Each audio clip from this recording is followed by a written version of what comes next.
Welcome back, ladies and gentlemen, to season 2, episode 2. 2 plus 2 equals 4. And speaking of W's, the Phillies are on 9 in a row. Unfortunately, it looks like it's coming to an end today. However, we will touch on how that impacted the division race, where that leaves the Phillies, and what we think of them as a team. We're going to touch on some other MLB news as well. And then we're going to touch on the NHL a little bit. Congrats to the, Tampa Bay Lightning and the long anticipated, Colorado Avalanche finals appearance. They've had such a good team for some time now, and they have not made the finals. So this will be their first time in some time there. So congratulations to both those teams. We'll touch on how we think that series will play out as well. But first, Bill, the thing we love to talk about the most, the Phillies. Last week and a half has been amazing for the Phillies.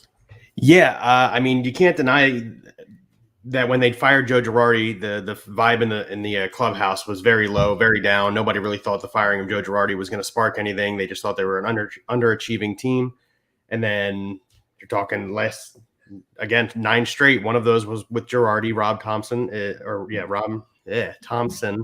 8-0 right now as a manager. They are losing 3-0 in the bottom of the fourth, but there's still a lot of baseball to play. You never know what could happen. Yeah, especially what we've seen over this, this stretch of wins. There's been some come from behind wins as well. Some better teams than the Diamondbacks. A lot of them, and yeah, as you threw it out there right away, against better teams than the Diamondbacks. So a lot of baseball to play. Now, the way it shakes out the division is the Mets have only gone 5-5. They're the division leaders right now, obviously, at 39 wins and 22 losses. That puts the Braves ahead of the Phillies because they have also won 10 straight. So the Phillies did not catch the Braves at 5.5 games off the Mets, and then the Phillies fallen in at 8 games behind the Mets. But there's still a lot of baseball to play. Just like in this game, the season, there's a lot of baseball to play. Yeah, no. So I'm not too worried. I'm not too worried from a season perspective. It's crucial to get back to that 500 point for the morale of a clubhouse, and I genuinely believe that this will turn around the season. They're back to square one, really. So they say, during the course of a season, you'll win 50 games and you'll lose 50 games. It all depends on what you do with the other, roughly 50 games ish that makes a season. So. They've won 30, they've lost 30, so I'm not too worried about what the Phillies are going to do right now. They could always go on some other kind of hot run. They could have a great month of June. Anything could happen. We saw the Braves when they won the World Series last year. They were a below 500 team at the All-Star break, and they were just about 500 at the trade deadline. And they looked like, they weren't even true buyers. They didn't go out and get any big pieces. They went out and got, a bunch of role players to fill some shoes until, Ronald Acuna could come back next year, really. And look how it worked out for them. So great pitching, which the Phillies have had, outside of Ranger Suarez today. Great pitching and, fantastic, just timely hitting, is really what turns this team around. Yeah, and you said it just depends on who gets hot and when, right? Like the Braves got hot going into the playoffs. They win a World Series. It's cut and dry. You just got to get in. I'm not going to sit here and say that the Phillies will guaranteed catch the Mets as the season runs out, but I definitely believe, looking at the Phillies, the way they've been playing lately, if they continue 80% of what they've been doing in the last 9 games, they're a playoff team. I believe that they are a playoff contender. Yeah, absolutely. I think that they're a playoff team, not just a playoff contender. Just the way the rest of the NL is shaping out, the NL West is kind of going the way that you thought it would. But the team's really starting to round out. For a while there, a lot of people, I feel like we're kind of mistaken as to what was happening with this team. You got to look at your big money bats. Schwarber's starting to come alive. He's finally got his average consistently above 200 game after game. JT Realmuto showed up there for a little while at the start of this, 9-game winning streak. Castellanos is still a little cold, but Harper's been doing his thing. It's the guys that they paid the big money to that just weren't producing. Aaron Nola, speaking of guys, like, not that they paid big money to Aaron Nola, but Aaron Nola has absolutely found a different gear in the last month or so. Absolutely. Outside of the San Fran start, he's been absolutely lights out.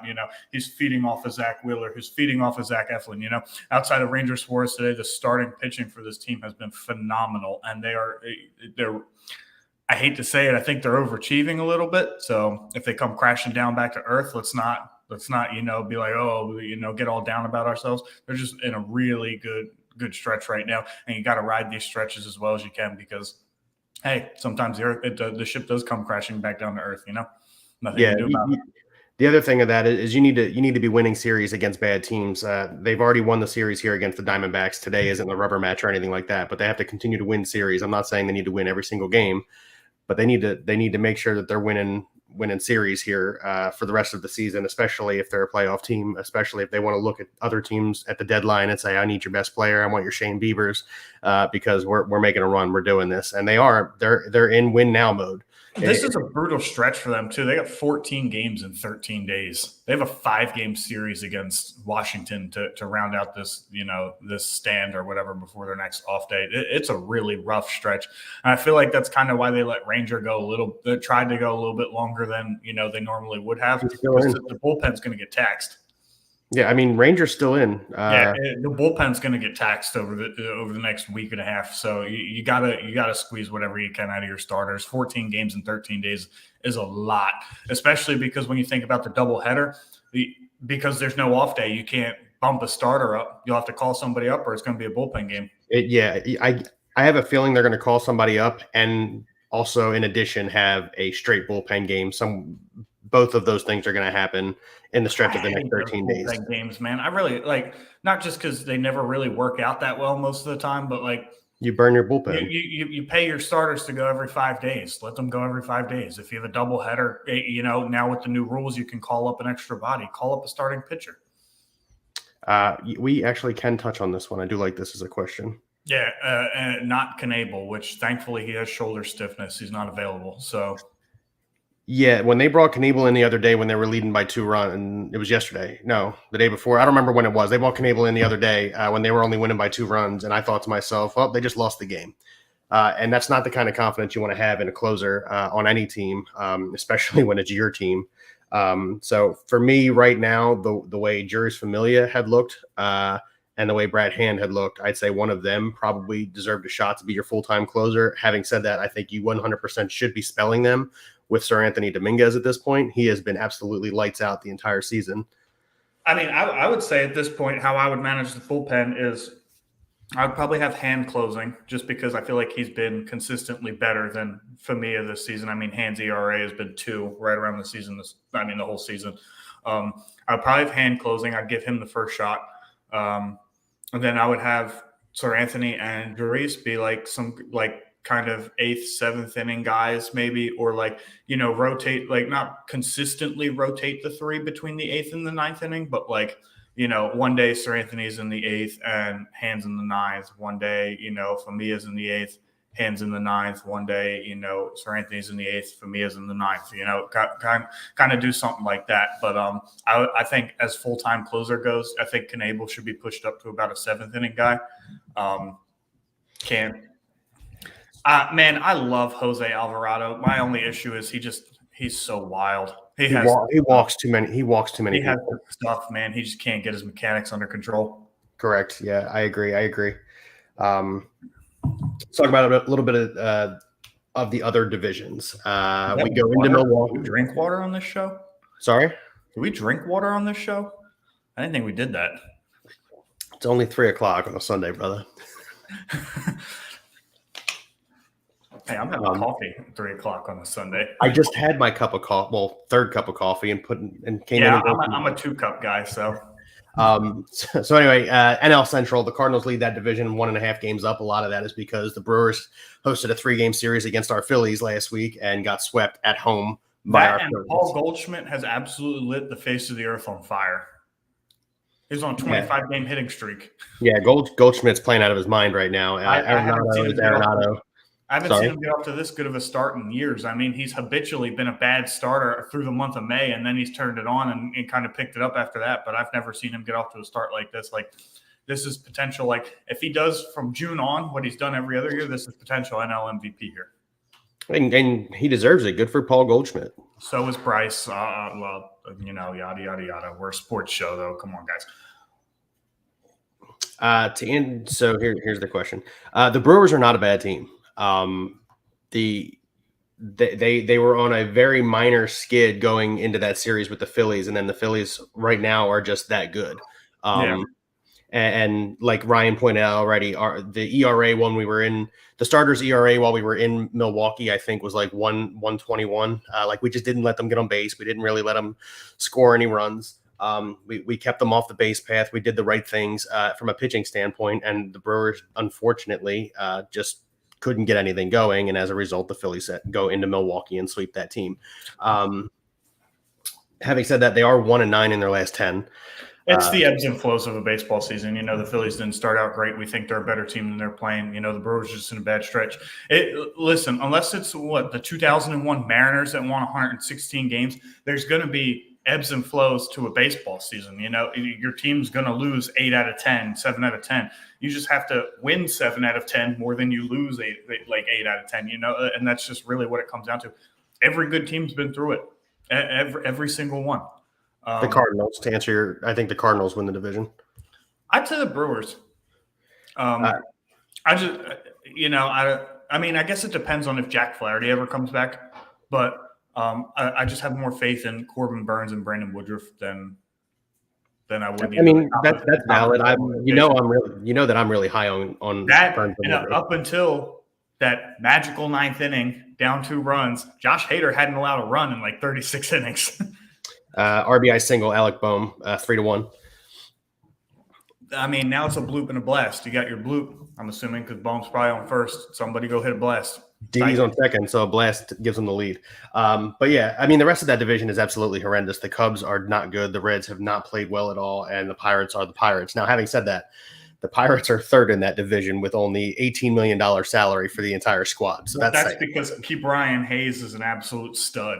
That guy's going to be a legend of a ball player just in time for the Pirates to sell him to some other contender and keep their payroll at $30 million. I'll take him. Bring him right across the state. I'll take him. Send Boehm to first base. Send Reese packing. Give me Brian Hayes. I'm in. Let's do it. NL West, as we already discussed a little bit, shaking out the way we thought it was. Both the Dodgers and the Padres have 37 wins. The Giants coming in third there with 32. That's kind of sort of how we thought it would shake out. I don't think the Giants are a 107 win team. That was a little bit magical for me, but I think that's playing out a little bit more realistically this year than it did last year. Yeah, I mean, let's keep in mind the Padres were still in the race last year, and then Fernando Tatis got hurt, and they completely fell off the grid. And that's part of what led to the Giants and Dodgers both having 106, 107 wins was the fact that the Padres fell so hard on their face on the back third of the season. If they stay healthy, that's not going to happen this year. It's going to be a much closer division between those top 2 teams. I mean, I still think the Dodgers take it. They're the better team, but it's still going to be much closer for the Padres at least than it was last year. And, to quote the great Billy Beane, if you don't win the last game of the season, nobody gives a shit. It's true. Yeah, it's true. Moving over to the AL, Yankees are doing Yankee things. 4 teams in that division are over 500. That's a good division. That's a really good division. Yeah, you're talking the Red Sox with 31 wins are 12 and a half games back on the Yankees, who have 43 wins. And then you got both the Blue Jays and Rays at 34 apiece. That young Blue Jays squad is to be reckoned with because they've played the Yankees 7 times this season, and they're winning the series with the Yankees. The baby Jays. Huh? The baby Jays. They're so young, too. That team's going to be good for a long time.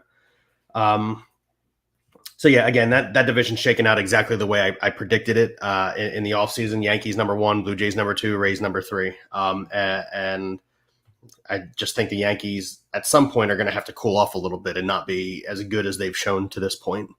Well, when you have $300 million in payroll. 319, right? Yeah, I think it's actually less than that, but I think it's actually somewhere in the 250 million range, which, is pennies compared to 300 million, but I'd take $250 million in a heartbeat. So would I. AL Central, the Twins have surprised me. Speaking of last year being a fluke, they were just awful last year. They absolutely The year were. before that, they won the division. The real surprise to me in that division is obviously the next team I'm assuming you're going to touch on is Chicago. Correct. The surprise of that division is Chicago being as bad as they've been so far. Did you hear the crowd chant fire La Russa in their last I did. Game? Well, I mean, how are you going to go 1-2 on Trey Turner and then walk? You muted yourself, buddy. I think your dog is barking. Okay. You're going to walk Trey Turner on 1-2 and then throw a fastball down the middle to Max Muncy so he can send it out of the park. I know that the coach doesn't do the pitching, but walking Trey Turner when you got a 1-2 count on him is kind of foolish in my Yeah, I've opinion. never heard of that in my life. You got 2 strikes on the guy, just make him go chase something. Yeah, the announcers, everybody on the field, nobody understood what was going on, and I mean, it's just stupid coaching, in my opinion, from La Russa there. You hate to come out and call somebody stupid, so I'm not saying he's stupid. I'm just saying he was being stupid in that moment. But yeah, he doesn't need to be here anymore, especially with the shebang that went down last year. Or was it last year? Or was it the shortened year? No, it was last year. Yeah, it was last year that he benched this guy who completely like turned his career around, like ruined his hot streak by putting him in the like essentially, just ended his career altogether. Nobody's heard of him since. Yerman Mercedes. Yeah, that was his name. Yes.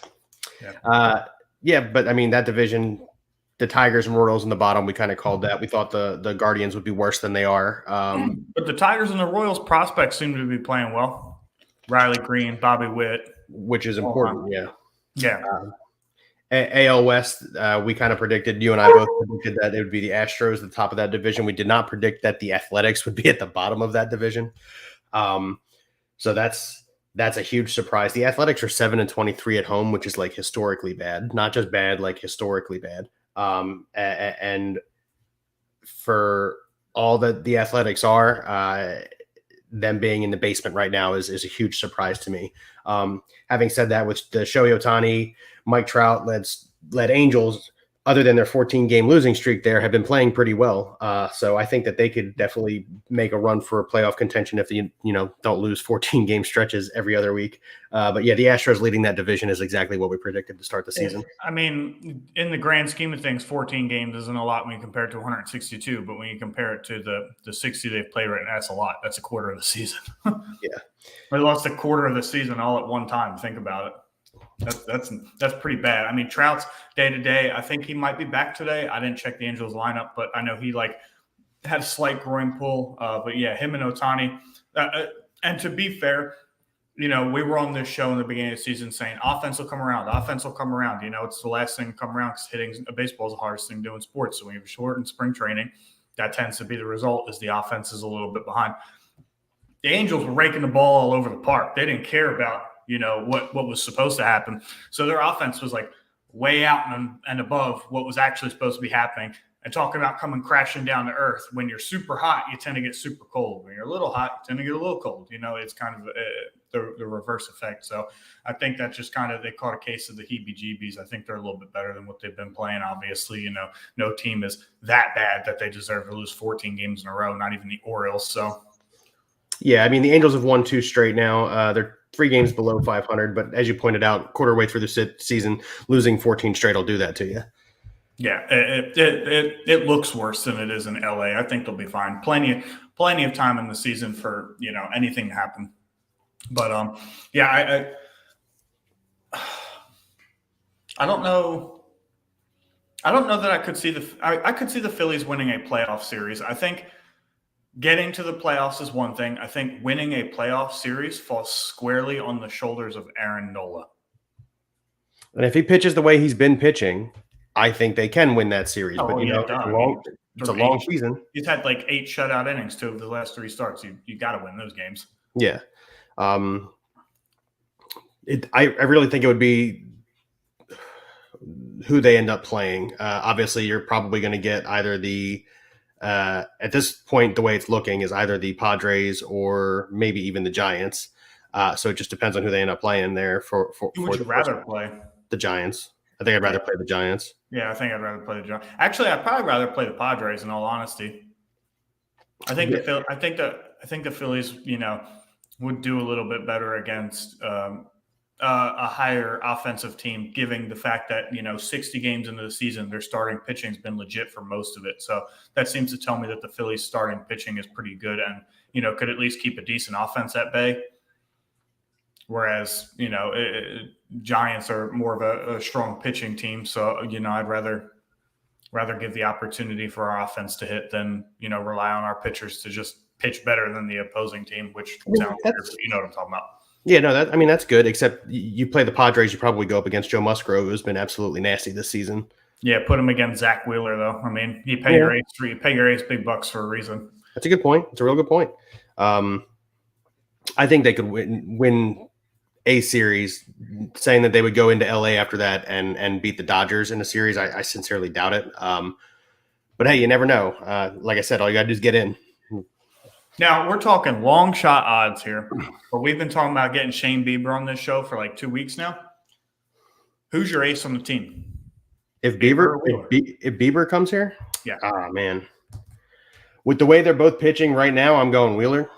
But that could change as the season goes on, obviously. But right now, I think I'd send Wheeler out there. I think it depends on what they give up for Bieber because, that stuff matters in real life.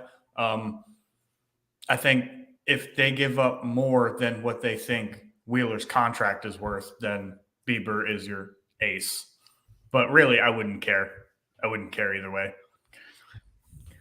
Yeah. And yeah, you're right. It's 1-1A. Either of them go out there. Likely, we stand a good shot to get the dub. So, there's that.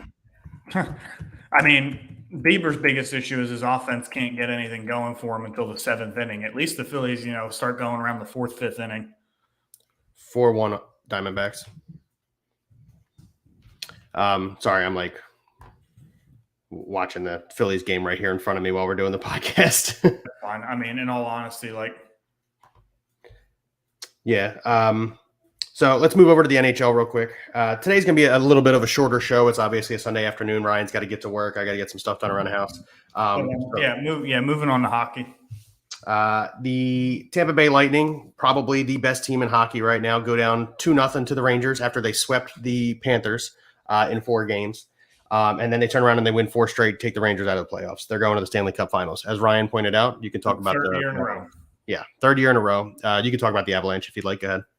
Yeah, so the Colorado Avalanche, they've had some high expectations the last few years and have come up short with the, arguably one of the best top lines in hockey, Nathan McKinnon, Gabriel Landeskog, Mikko Rantanen. Kel McCarr's finally come into one of his own. He was a great prospect as a rookie, and now he's probably the best defenseman in the league. These teams kind of mirror each other, essentially. Great top lines, a solid, number one defenseman for sure. You got Victor Hedman on Tampa's side. You've got, Kel McCarr on Colorado's side. You've got Kucherov, Stamkos, Braden Point versus the top line that I just mentioned for Colorado. Big difference for me in this series, goaltending. Andrei Vasilevsky is considered widely as the best goaltender in the league. Been a Vezina finalist, I believe, the last 3 years. So, yeah, I wholeheartedly expect this series to go 6 games. I'm going to go ahead and take the underdogs, though. I'm going to go ahead and go Tampa. Side note, though, they did touch the Prince Wales Trophy for the 3rd year in a row, and the last 2 years seem to work out pretty well for them. So that's a big superstition in hockey, is touching the conference final trophy or not touching the conference final trophy. So I'm going to go ahead and take Tampa in 6. Yeah, I mean, they're the odds right now. I sent them to you last night. Tampa is the underdog. It's at plus 162.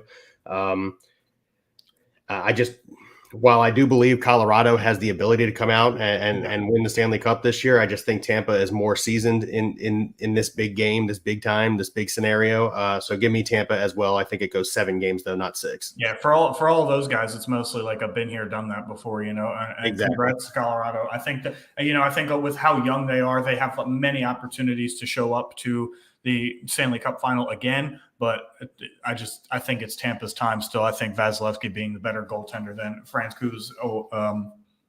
Yeah, go ahead and give me Tampa in that.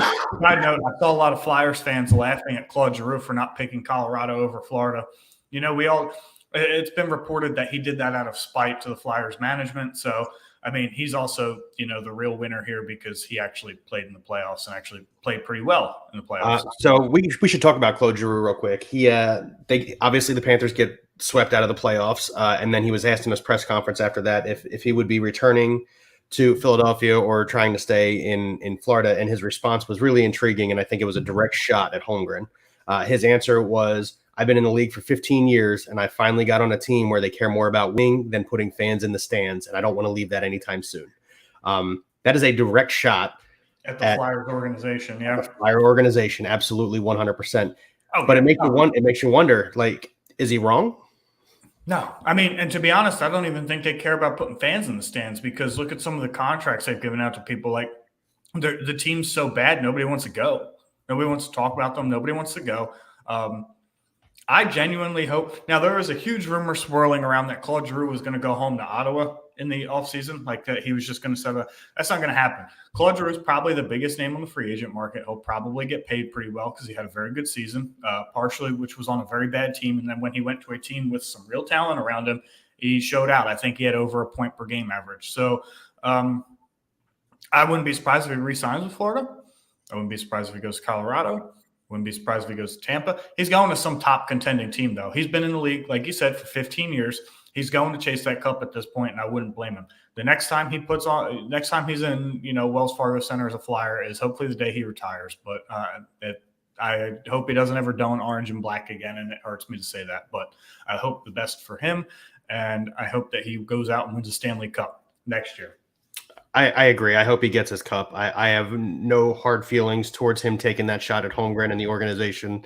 A lot of Flyers fans on Twitter were getting a little angry and frustrated with him, saying that he shouldn't have said it, that he all this other stuff. But I have no problems with that. He did what he thought was right.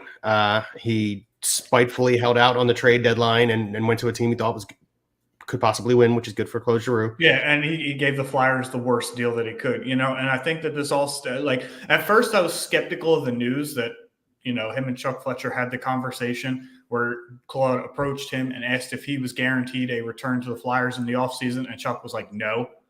I think that hurt a little bit. I think Claude Giroux's done a little bit more for this organization to get a straight no, maybe we'll see where we're at, we'll stay in contact, something along those lines. But to give him a hard no after he's done everything that he has, been the longest tenured athlete in the city, was captain for 10 years, I think that was a little bit of a low blow. So, that doesn't surprise me that was reciprocated in public. Yeah, and again, I don't blame him at all based on everything that you just said, everything that he had done for the team. So, I mean, yeah, go ahead, G, go get yourself a cup. Yeah, I'm still going to keep his jersey. Whatever. So am I. Yeah, whatever. He was one of the best players I ever watched growing up. I get to say that. Yeah, I mean, it's true. That what was it, 2011 playoff series with the Penguins? He put the entire team on his back there. 2011, right? Yeah. In Game 7 when he came out and leveled Crosby, that was awesome. That was amazing. Yeah, that's my favorite Claude Giroux moment. Yes, absolutely, 100%. Sorry. That being said, though, this is a very short show. It is a Sunday afternoon. We covered a little bit of baseball. Go Phils, covered a little bit of hockey. We do have one more announcement we need to make. We have not talked to this individual yet, so I will word it as we are extending the offer to a third host. I don't know if that host, that person is watching or not, but he said he turned it on. Did he? Okay. Yeah. Well, the third host position is being offered to Timothy Brandt, Bill's younger brother and my best friend. So we're going to extend the offer to him first. Obviously, he doesn't know that we are doing this. So he can either choose to accept or decline. If you're going to decline, I hope you don't do it on the public thread. That would be a little hurtful. But, yeah, I think people would find out really quickly you declined if you weren't on the show. Yeah, go ahead and get a laptop, buddy. Get you a nice camera, a nice microphone. Get yourself a nice haircut or whatever. And get ready to BS some sports. Yeah, we expect you to be on the show next week. So that being said, that's all I have for this week. I'm going to go eat my I Heart mac and cheese that doesn't have a shred of macaroni in it at all. It's a tater tot based food, but whatever. I'm not trimming my beard. Never going to happen. Talking about Timmy. Okay. Yeah, definitely not me. My beard is what brings people to the show. Let's be honest here. Not the knowledge that we drop. No, none of that. No. The show has everything to do with sports, but the people watch it because of the little munchkins they got hiding in there. I'm pretty sure dwarves live in there at this point. It's going to be like a bird's nest, like Peter Griffin on The Family Guy. It's like Evan Almighty. If I shave it, it just grows back. But all from the Yes Thing Sports this week, folks. Thanks for tuning in. Again, sorry for the short show, but it is a Sunday afternoon. We just wanted to show face, talk a little bit of sports, flex our knowledge a little bit. Joey, we understand that you are late because, you drove across hell on earth. New Mexico all yesterday. I feel really bad for you. I'm sorry for that. Hopefully you never have to, do that again. But yeah, this is all from us for BSing Sports this week. Bill, you got any closing remarks? Nope. Go Phils. Hopefully they can come back and win this game, make it 10 straight. And as Ryan said, thanks for tuning in. And Timmy, we'll see you next week. And yeah, thanks for joining us on BSing Sports, where we do a little BS and we talk a whole lot of sports.